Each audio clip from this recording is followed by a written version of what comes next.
and welcome to Traditional Painting the Digital Way. This is where I use digital painting apps to teach traditional painting techniques. In this video, we're going to be painting a picture of an old wooden stump, and we're going to have it surrounded by green grass and some really bright, pretty flowers.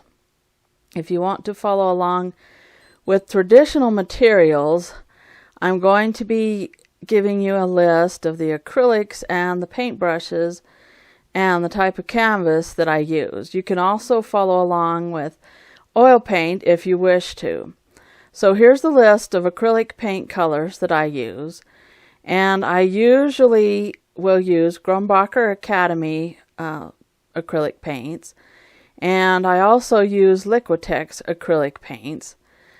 And any other brand that you prefer would work just fine. I also use more expensive brands sometimes, but these are very budget friendly, so I use these brands.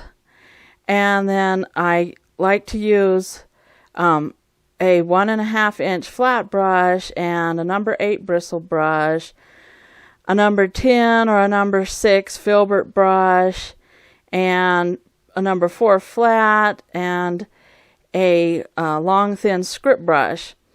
And I also like to use canvas board, but I do occasionally use gallery wrapped canvas as well, and I like that because sometimes you don't have to frame the gallery wrapped canvases.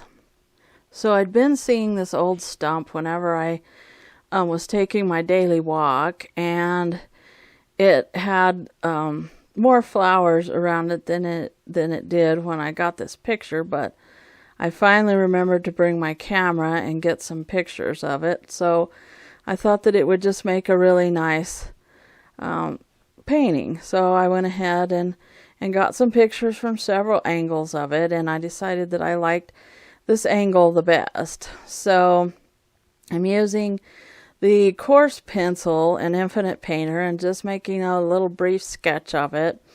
Not too detailed, just kind of trying to get the shape of it.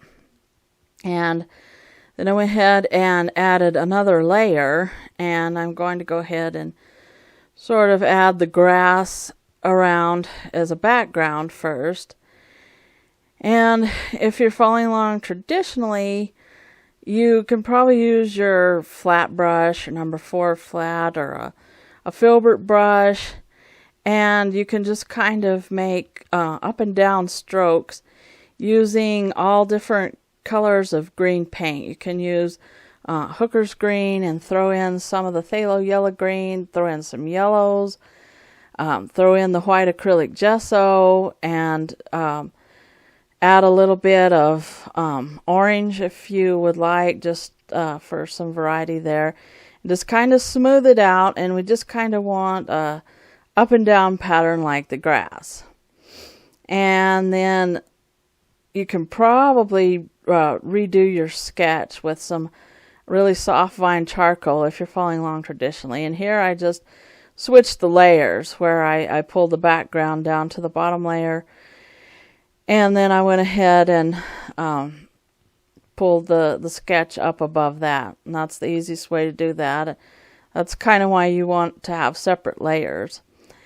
And so here I'm using a light gray color for the underpainting of the old tree stump, and you can add blue and burnt sienna together with white acrylic gesso if you're following along with your acrylics, just to make that color.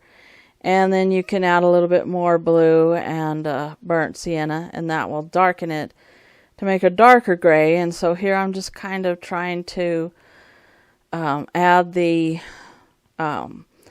rough look of the bark, not getting real big details yet, just trying to kind of show the sticks and the branches of the old tree trunk. And I'm just kind of trying to work on adding a little bit of color, throw in some orange there, and you can throw in cadmium orange if you're following along with your acrylic paints.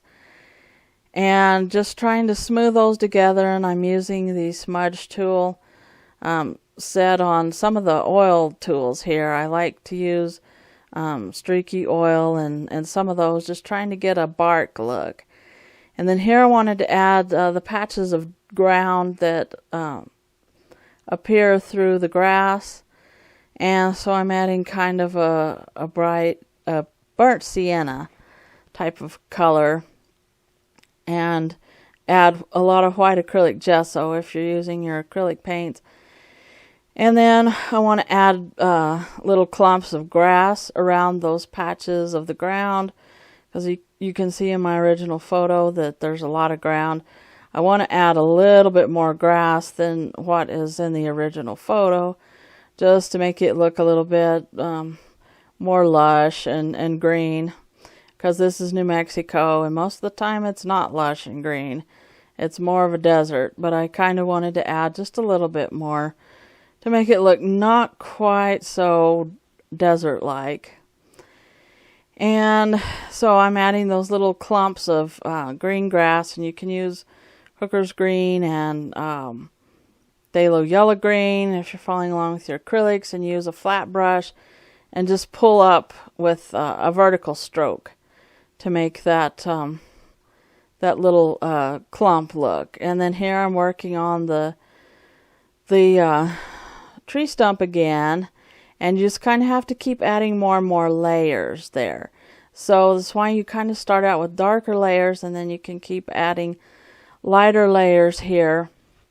And I'm just trying to get a sort of a rough look on it, and I'm going back in and adding some of the darks to give the texture of the bark there, and underneath the log there, you want it to not look like it's floating, so you're going to have to start adding some dark underneath the old tree stump, and just try to settle it down in your picture here.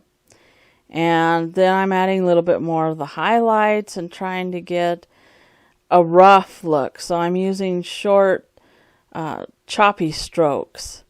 And you can use a number 3 round brush if you're following along traditionally, or your short script brush. And you just want to kind of throw in some oranges and some browns for some variation in color. You just kind of want to do that to show the bark texture.